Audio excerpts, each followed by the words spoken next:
Tonight, a new fast-moving wildfire. Biggest air disaster in the area. Under siege. Mass deportation January 6 rioters. Wildfire. Mass deportation jet has collided with Under siege for more than 80 days. Withdrawal from the Paris Climate Treaty. TikTok going dark. We are living in a dangerous and unprecedented moment in American history. Hey, you. Stop that. Stop flooding your brain with negativity. Stop playing out the worst case scenario. I know it's hard. I know we're living in unprecedented times and you're gonna feel more sad and more worried sometimes. But there is still space for happiness and laughter and light. And that's what we're gonna find today. All right, we're gonna start today with a high five. That just feels like the right thing to do. I feel like collectively we could use a high five. You might not be feeling very high-fivey, but you woke up today and at the very least you have chosen to watch this video, which I am a little biased, but I think that's a great accomplishment, one deserving of a high five. So what's going to happen is I'm going to count down from 3. I'm going to put my hand up to the screen. You're going to put your hand up to the screen because this is a two-person task. All right. And we're going to high five and then you're going to feel better. So 3, 2, 1, and boom, you feel better. You do.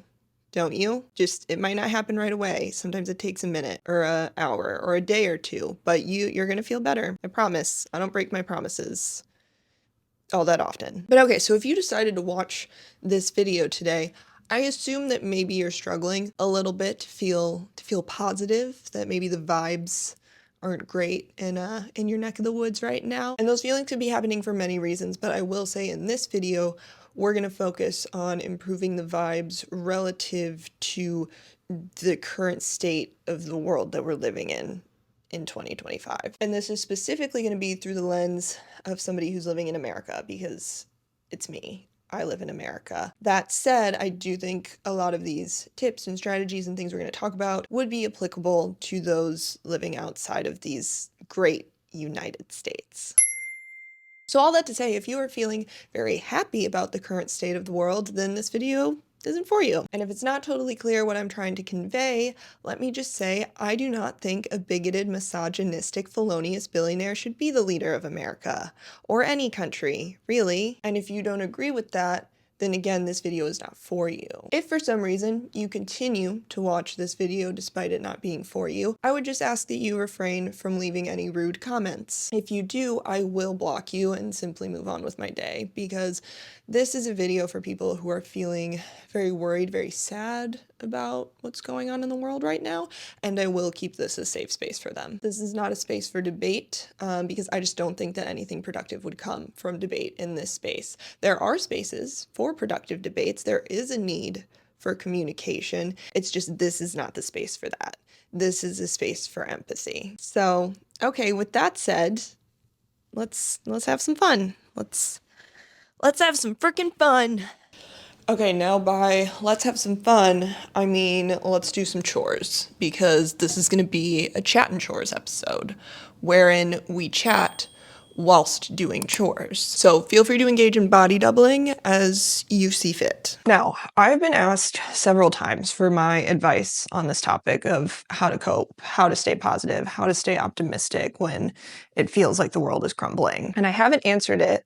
One, because I feel like it is a very nuanced, very lengthy answer that required more than just a message or a 90-second video. And 2, because I didn't really know how to answer it, because it's a question that I have also been asking. So I wanted to take time to talk to my therapist about it, to talk to other people in my life, and to really gather my thoughts before I gave those thoughts to you. So that's why it's taken me a while to create content on this topic, but over the past few months, I do feel like I have made a lot of progress in improving my own mood and my own outlook. And so I just want to share what has helped me in the hopes that maybe it'll help you too. Look at this. I know what you're thinking. Morgan, that's so cute. Did your nieces make that for you? Nope. I made this. 29-year-old adult made this. Me and my friends were hanging out over the weekend and we were like, what do you want to do? I don't know. What do you want to do? I don't know. What do you want to do? And then we were like, let's paint. And then my sentimental friend was like, we should make friendship paintings. And my unsentimental friend was like, oh, feelings, disgusting. And I was like, I'm okay with this, but I can't paint people or really anything. And so then she was like, well, it doesn't have to be literal. You can interpret the friendship painting however you would like. And so we proceeded to take some personality tests, like BuzzFeed personality tests, not anything scientific. And it listed some of our weaknesses. And so I decided that I would take our weaknesses and put them into candy hearts that were personified, and I'd have them holding hands because we're friends. So all of our weaknesses are our friends. So can you guess which one is me? I'm not going to tell you which one it is, all right? You're going to guess and you're going to put it in the comments, okay? This is a contest to see who knows me the best, and the prize is absolutely nothing. The prize is I might like your comment. No pressure, but also lots of pressure. All right, so I should probably start talking about the tips now, right? Because that's why we're here. So number one is understand that what you're feeling is normal. If you are feeling sad or angry or anxious or paralyzed, that is a normal feeling. Do not punish yourself for that feeling. Some people will feel upset and that will cause them to spring into action. And then for others, it makes them feel overwhelmed and paralyzed. And either response is fine and normal and human. But if you are finding yourself in the paralyzed state, I want you to take time to grieve, take time to process without feeling guilty. And then second, I hope that some of the things I'm going to talk about today will help you feel a little bit better so that you can start to get out of that paralysis state. So once you feel like you've grieved and you're ready to take a step forward, the next thing I want you to do is schedule your worry. We don't want to ignore our worry and anxiety because they're there for a reason, but we can't let it overtake our lives because then we won't have the energy to actually do anything about the things that we are worried and anxious about. So one way we can try to compartmentalize it a little bit is to schedule it. And there are a couple strategies that I like for this. The first is setting a worry timer. Also, I am making Goose his yogurt popsicles. We got him this little toy thing. I think it's literally called a popsicle, and you put frozen balls in it, like frozen balls of food in it, and then they lick it out. It's supposed to be good for their brain. The only thing is we only have this 4-pack of popsicle molds, so we can only make 4 at a time, which means we're making them pretty often because we give him one every day. Anyways, I'm making him one with yogurt, turmeric, and banana. It actually sounds a little bit gross, but it was on the popsicle website, and he eats it, so it must taste kind of good. So anyways, a worry timer. You're gonna set a timer for 10 minutes, 15 minutes, 20 minutes, 30 minutes. And for that amount of time, you are going to doom scroll. You're gonna listen to sad songs. You're gonna feel the worry. Yes, hi sir, I am making your popsicles. But when that timer is up, we stop.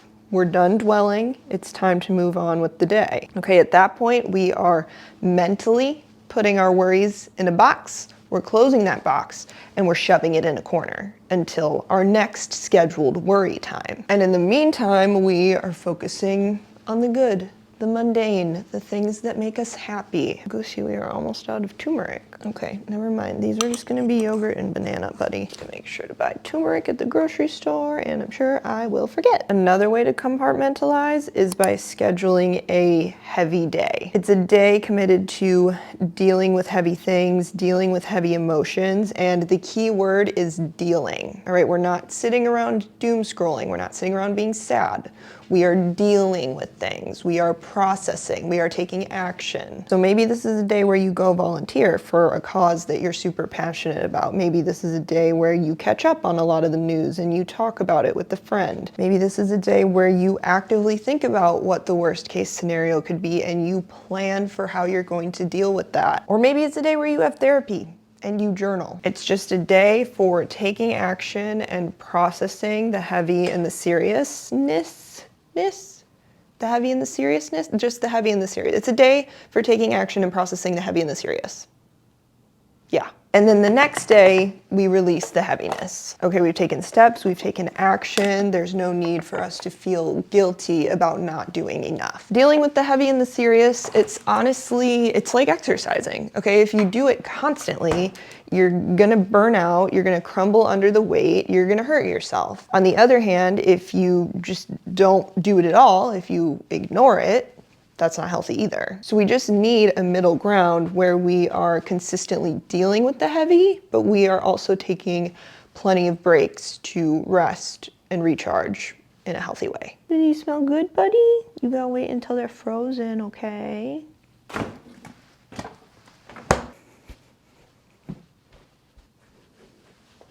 Morgan, what chore could this possibly be? This is me finishing putting photos of all of my clothes into my closet tracker. Fun fact about me is that I track all of the things that I wear all year in a spreadsheet type thing in Notion so that I can figure out what I wear the most and what I wear the least.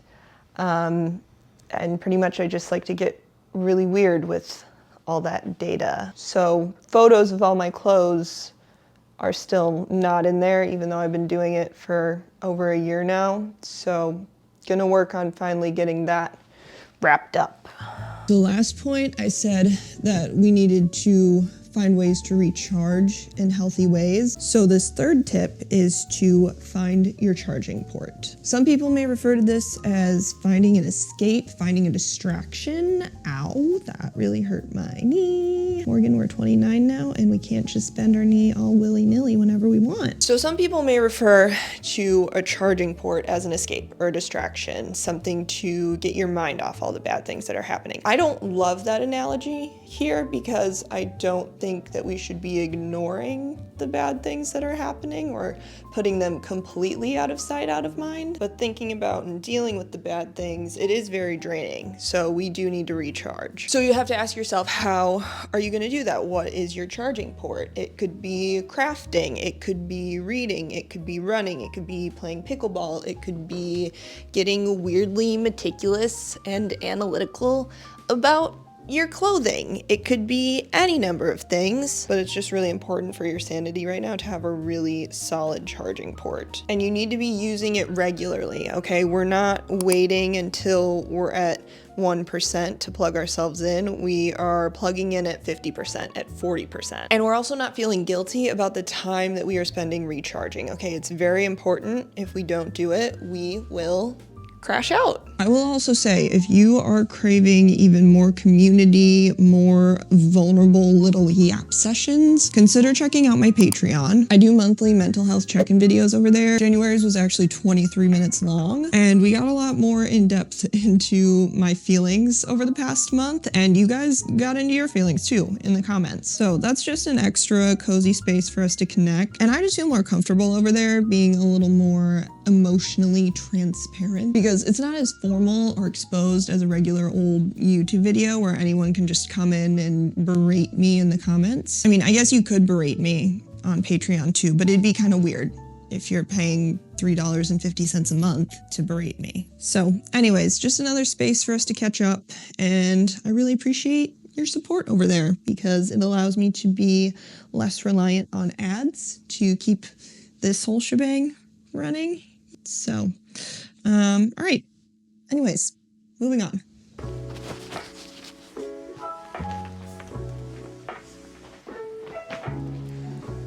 Put a finger down if you have ever in your whole life put away your laundry on the same day that you washed it.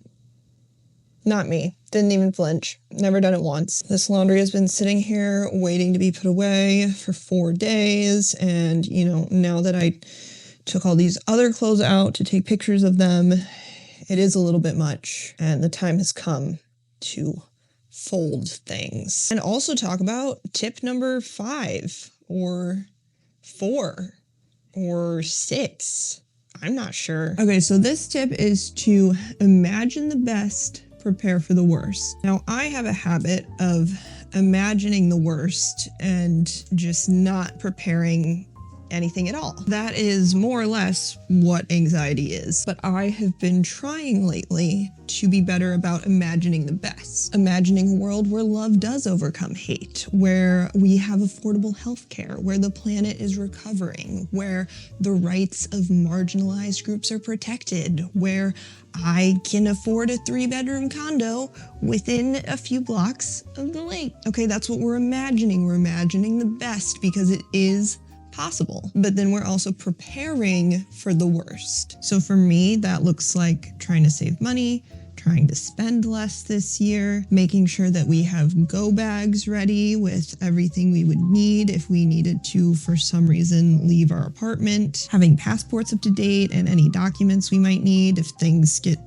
really catastrophic and we gotta get out of here. So I'm preparing for those scenarios, but I'm not sitting around imagining them. I'm not ruminating on them. Next tip is to exercise control over what gets your attention. I saw Hank Green talk about this in a TikTok, and I thought his phrasing was very impactful because he didn't just say, stop scrolling. He said, take back your attention. Stop letting the algorithms choose what gets your attention, because the algorithms are just gonna show you more of what you're already thinking. So if you view the world as a bleak, hopeless place, you are just going to be fed more evidence that the world is a bleak, hopeless place. And unsurprisingly, that is going to continue to make you sad and anxious. So you need to interrupt that and choose what gets your attention. Do not let social media decide for you. But Morgan, the algorithms, they're so predatory. They know me so well. How do I do this? Here's how you do it. If you're a heavy TikTok user, you are going to curate your following feed. So you are following creators you want to see more of, following a diverse set of creators that you trust. And when you open the TikTok app, you are swiping right over to the following feed, away from the For You page. It's not that you never can look at the For You page again, you can, but you just need to be more intentional about it, set time limits, understand why you're going to the For You page, what is it that you're looking for, because we want to keep you from getting sucked into chaos, which TikTok has a habit of doing. So curate that following page. I will list some of my favorite creators to follow here. They are on TikTok, some of them, most of them, but also on other platforms. So screenshot it if you need to, and feel free to follow them. I'd also recommend experimenting with other platforms. Obviously, if you're watching this, you're already here on YouTube, so maybe you don't need this tip, but I would highly recommend YouTube because I find it a lot easier to curate what I'm watching on here versus on TikTok or Instagram. Another way to get information without all the clutter, signing up for newsletters, The Morning Brew, The Skim, the NPR Daily Newsletter, and they don't just need to be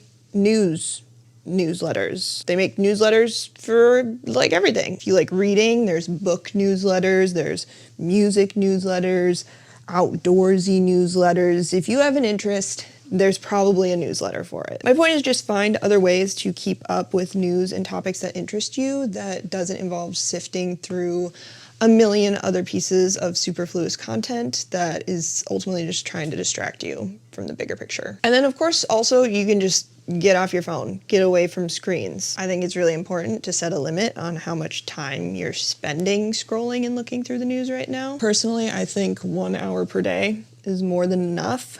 But basically, if you're scrolling, if you're reading and you're starting to feel panicked, it's probably time to put the phone down.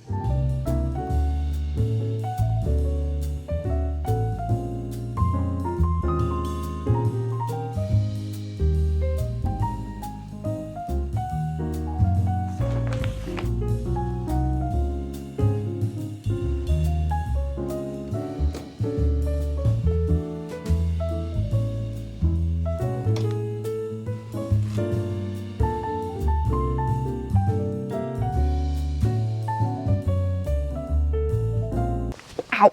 Oh my God. Knee again. Okay. We've learned nothing.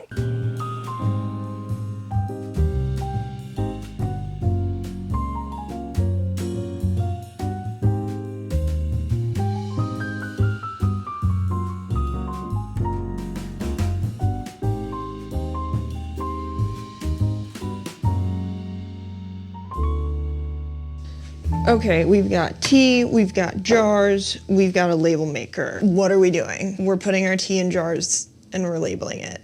that's the next chore. Is it really a chore? It might be a bit of a stretch. My next tip is to embrace the present. At no other time in my life have I felt more unsure of the future than I do right now. And in some ways, this level of uncertainty has been kind of nice because it's like my brain has kind of thrown its hands up and been like, all right, fine.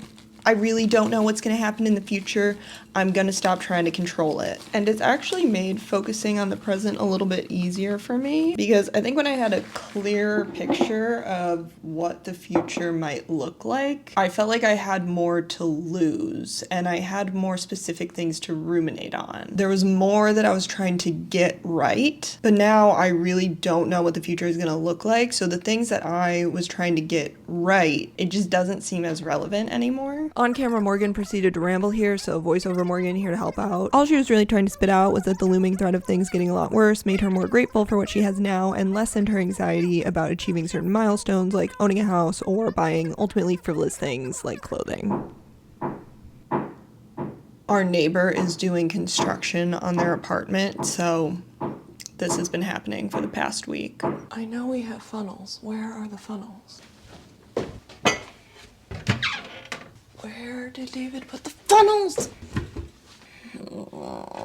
See, I buy things that we need and then David doesn't put them away in the same place that I put them away. And then when I need them, I can't find them. Okay, we're doing this funnel-less. Anyways, basically my brain is just like, there's a real possibility that this could get a lot worse. So let's just enjoy the happiness of right now. Like right now, I'm sitting in my cozy home with my dog that's the cutest dog in the whole world. Don't fight me on that. I don't think you can actually see him in the frame, but he's on the couch. I can see him. I'm putting my fancy artisanal tea into jars without a funnel because I can't find them because my boyfriend doesn't put the funnels away in the right spot. It kind of sounds like I'm annoyed by that, but I'm grateful for it. Anyways, I'm very happy about what's happening around me right now, and I'm not going to sacrifice that happiness for the fear that it could be replaced with sadness in the future. Like, what is that saying? Don't let worry be the thief of joy. I think that's it. Don't let the big bad men trying to run our world be the thief of your current joy. They may have plans to take a lot from us in the future, but we are not going to give them that preemptively. Okay, they want us to be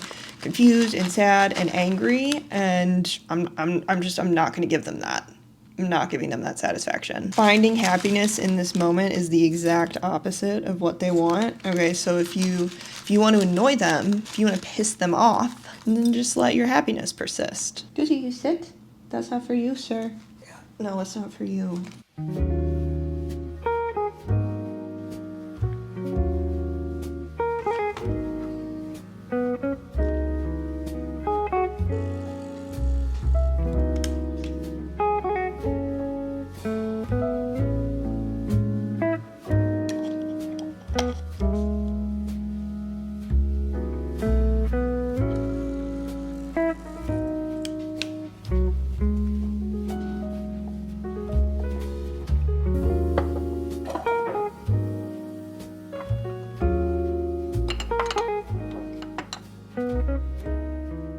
Look at how cute these are. They're so adorable. I want to get a tiny shelf or something so that I can raise some of them up and then maybe paint the lids too so that they're all the same color. I don't know if it would just be the outside though. Do you think that'd be safe for them to be painted? Like the paint's not going to leach into the food. Is there food safe paint? Again though, it's just going to be the top, the outside. So does it really matter? I don't know. Those are things to think about later. I think now the appropriate thing to do is to make a cup of tea, obviously. So let's do that. So my next tip is to be skeptical. There is so much fear-mongering and misinformation circulating from all the directions right now. So the next time that you see a TikTok or even a news article with a very scary headline, I want you to question it. Try to look past the emotion that video or article is trying to elicit and really look at the facts. For example, there was a conspiracy theory going around that Meta bought TikTok and was now controlling and censoring the algorithm, and that just straight up was not true. And the evidence that people were sharing to back it up just wasn't true. But people were seeing this evidence as fact and not questioning it, and therefore perpetuating the misinformation. People were saying that the TikTok CEO, Shu, I think that's how you say his name. They were saying he took CEO out of his bio on TikTok, indicating that he was no longer the CEO of TikTok. But the thing was, his bio never said CEO in the first place. And then people were also saying, well, now you can link your TikTok to your Facebook, so they must have bought it. But you could always link your TikTok to your Facebook. I linked mine back when I started my TikTok years ago. And the fact of the matter is that if Meta bought TikTok, it would likely face intense scrutiny from antitrust regulators, meaning that the public would know about something like this before it happened, way before it happened, probably. Okay, so are there bad things happening? Yes, but we need to put our critical thinking caps on more than ever, because if we're able to see past some of these sensationalized news and stories, we're gonna have much better peace of mind, because we're not gonna spiral every single time we see a scary headline, and we'll be able to pick out what actually deserves our energy.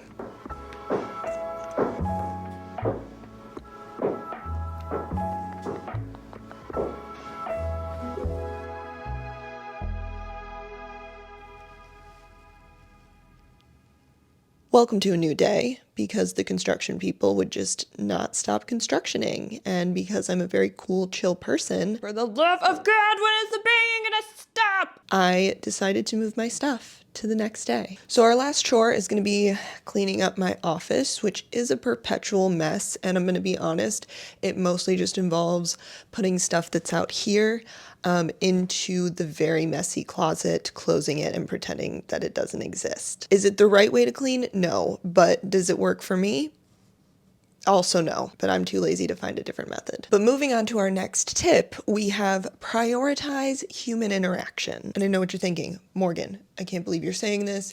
You hate human interaction. And listen, I know. I freaking know. But the more I've thought about it, the more I've realized that I don't hate human interaction, because I love a good conversation with somebody. I love finding somebody out in the wild who matches my sense of humor. I love having a quick little interaction with a stranger that's nice or complimentary. What I hate is the anxiety leading up to the interaction. All the time that I spend wondering, what will they think of me? What might I say wrong? What might be awkward? That's what I hate. But the actual interaction, usually I like that, and it actually makes me feel better. Not every time. Okay, obviously we've all had human interactions that leave us feeling anxious and terrible, but when approaching human interaction, I need you to stop thinking what could go wrong, what could feel awkward, what might they hate about me, and instead start thinking what could go right, what might feel fun, what could they love about me. I'm gonna sit up because this is actually wildly uncomfortable. Because real life interactions, they release a hormone called oxytocin.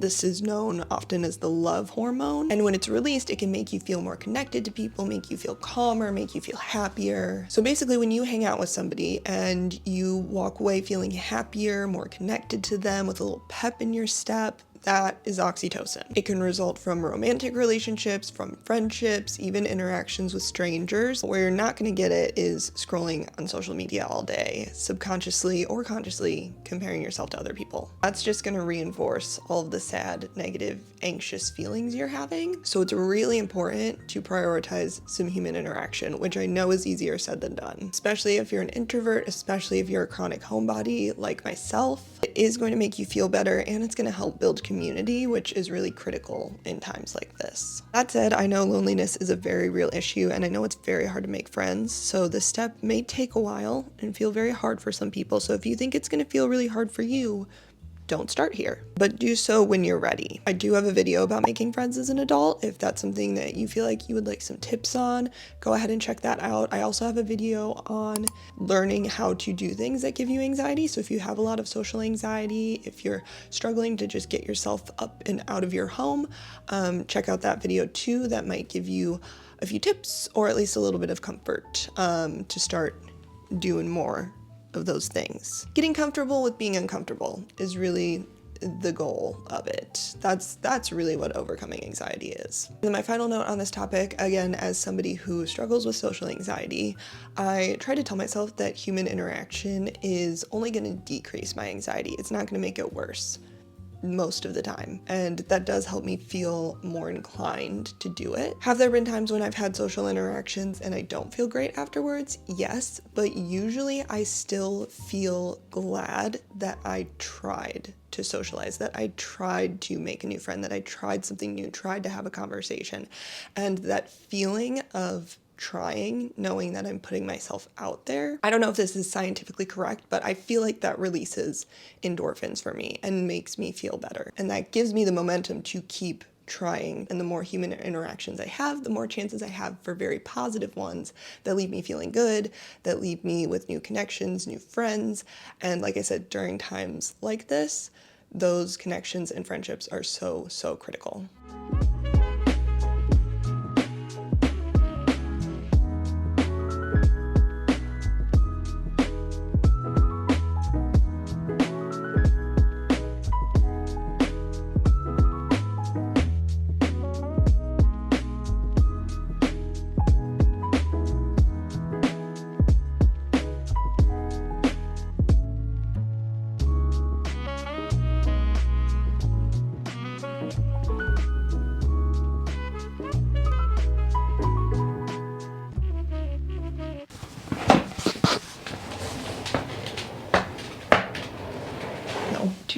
Too far. Last thing we're doing is we're celebrating and we're laughing. Well, that's not the last thing we're doing. There's probably still other things you could do. It's just the last thing that I'm gonna talk about. It's the last point for me. It may seem kind of silly to celebrate and laugh about things when there are such negative, serious, heavy things going on in the world, but it is actually during times like these when we need celebration and laughter the most. Okay, so we are celebrating birthdays, we are celebrating promotions, weddings, babies, all the normal things that you celebrate, but then we're also celebrating little things. Did you finally make a doctor's appointment after 3 years of avoiding it? Cool, we're celebrating that. Did you manage to kill a spider even though you are horrified of spiders? Cool, we're celebrating that. We're having a fun little drink, we're having a snack. Make a cake, I don't care. But we have to celebrate the little wins. And we need to laugh. We need to find some levity. It's good for our souls, it's good for our morale, and it's exactly what the bad guys don't want. If we are able to find levity, if we're able to poke fun in a smart and morale boosting way, it makes the scary things less scary and it causes them to lose some of their power. So there is a need for serious, there is a need for dealing with the heavy, for dealing with the emotions, but there's also a need for celebration and for laughter and for finding the fun and the lightness in the dark. Honestly, I think that's the perfect way to end this little segment. It's not the end of the video. It would be nice if it was, but there's a little more of a thing that I want to do. So I'm going to finish cleaning up this horrendous mess of a desk, and then we'll chat a little bit more.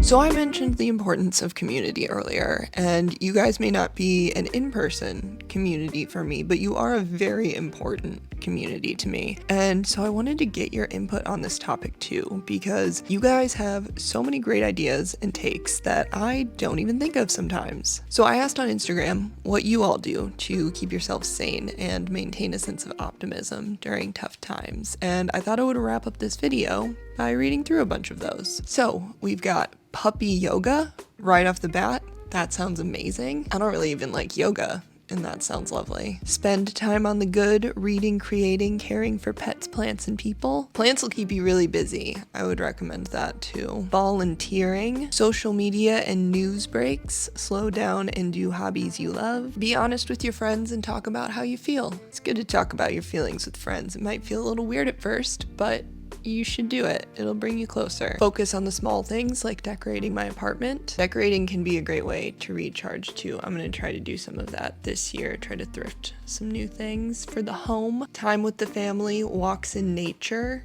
Getting outside is really critical. It will make you feel better. Avoid news at the start or end of your day. Appreciating small wins. Talked about that earlier, happy to reiterate it. Asking the group chat to tell you 3 good things that happened this week. Double down on things that are good in your life. Yes, this is the time to dive deeper into those. Gratitude, focus on little moments of joy. Another reminder to get outside, staying in the present moment and appreciating what you do have. Focus on the changes you can advocate for at home, vote in your local elections. Connect with your inner child. Just pulled out my American Girl and Nintendo out of storage. I really like that. Childlike activities can be really fun. They're nice and nostalgic, and I do think they're really good for our soul. Breaks from social media, getting off of social media. If you didn't know already, you should be taking breaks from social media. A dopamine menu, a variety of things that 100% make me happy. Reading fiction, that is very important during these times. Gangster rap / hip hop. You know what? Go off. I'm into it. Text 1 or 2 friends every day and tell them I'm thinking of them, ask how they're doing. Compliment 5 things around you when you're feeling negative, such as that's a cute cup. I like that. I'm gonna do that right now. I like that plant. That's a really good looking plant. It's a plant I haven't killed. I like this velvet pillow. It's very soft. I like my water bottle. I got a new water bottle for Christmas and it's really freaking cute. My socks, these are cute and warm and fuzzy. One more thing. And my phone background. I really like this picture of me and David. Turn off news notifications, follow a few trusted voices, getting outside for a walk, practicing gratitude for the little things. Subscribe to your local physical paper, stay informed without doom scrolling. That can be a fun one. Celebrate your friends, no win is too big or small. Yes, I co-sign that. Be informed, but also limit how much news you absorb. Focus on your community, helping everyone you love around you. Focus on what you can control. It's okay to laugh and make new happy memories to maintain morale in the long run. Another vote for reading fiction. And we're gonna end with watch some Bob's Burgers. I've never watched Bob's Burgers and felt sad, so I think that's a solid piece of advice. But okay, so thank you everyone for sharing your own ideas. You know, I get a lot of messages and comments that say something along the lines of, you make me feel less alone. And I just want to remind all of you that you make me feel less alone. Seeing you guys share all of these ideas and seeing you support each other. I see you guys talking to each other in the YouTube comments, talking to each other in Instagram, on Patreon. It truly does make me so happy, and I'm so glad that I have you guys to lean on during times like this. All right, so thank you guys for being here. I hope this video helped you feel just a teensy tiny bit more optimistic about what's happening in the world. I hope this video helped you turn on the light.